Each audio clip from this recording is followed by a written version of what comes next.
Hello everyone, welcome to another video. Have you ever wanted to get Chrome extensions but you're on an iPad or you're on an iPhone? Well, in this video I'm going to show you how you can do that. You have to go into the search menu, then we're going to search up the app called Orion. After you search that up, you should get maybe the first or second result to be Horizon browser by K-A-G-I.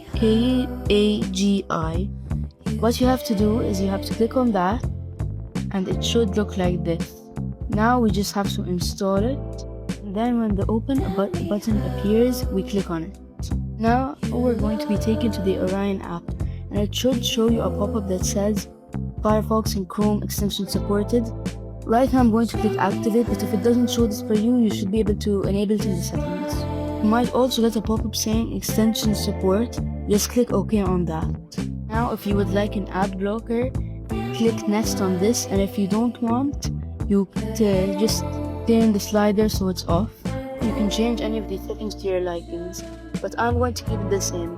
Now you just click done, and if this pop-up did not show for you, you just click on the three dots in the top right, then you go to settings on the bottom, and then you scroll down until you see advanced. When you open advanced, it will show you that you can enable the Chrome extensions. I already enabled them, so it will show green, but if it's not enabled for you, it will show grayed out like the one on the bottom.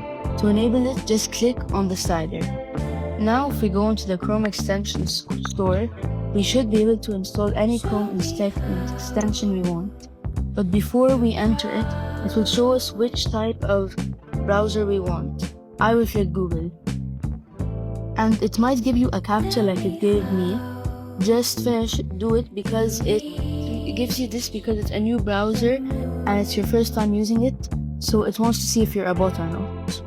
Now as you can see, we opened the Chrome extension store. I'm going to go for example, I'm going to install this extension called edit anything. Now you just click add to Orion, then you click add. And now you should be able to edit anything on this page. And there you go. Now you have a way to use Chrome extensions on your iPad or iPhone. Please subscribe because these videos take a very long time to edit, and thank you for watching.